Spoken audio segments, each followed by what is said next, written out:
सांगलीच्या पलूस तालुक्यातील बुर्ली येथील प्रसिद्ध तीर्थक्षेत्र असणाऱ्या बंचाप्पा बनात परडी सोहळा रंगलाय। दर 3 वर्षांनी हा परडी सोहळा आयोजित करण्यात येतो। कृष्णामाईला परडी सोडण्याची परंपरा असून या निमित्ताने बांधवांच्या वतीने विविध धार्मिक कार्यक्रम पार पडलेत।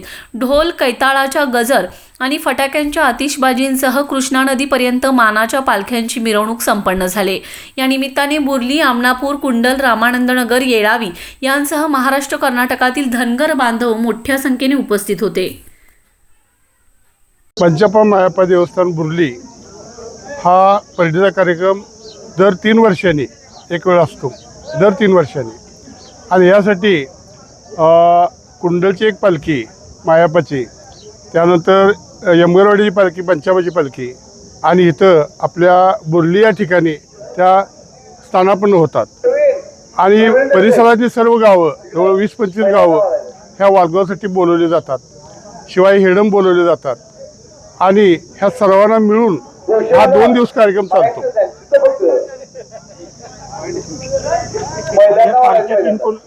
पालख्या कोणकोणत्या असतात, परड्या कोणकोणत्या असतात? परड्या आपल्या 3 असतात, एक कृष्णामाईची, एक पंचप्पाची, एक आणि मायप्पाची, अशा 3 परड्या आम्ही सोडतो।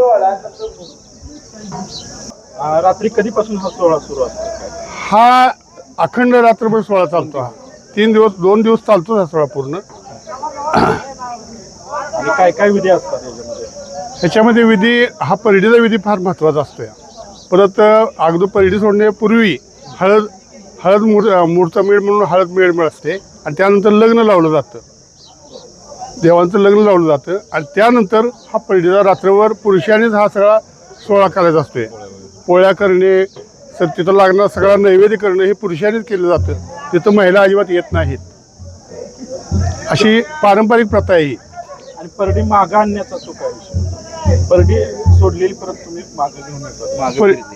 ती 3 परडी असतात ना, त्याच्यामधला जो खंडनाला ओटी भरलेली एक थोडीशी छोटी असते परडी, ती परडी कृष्णामाईसाठी सोडली जाते आणि बाकीचा सगळा नैवेद्य इकडे आणला जातो परत पाठीमागे। अशी प्रथा आहे।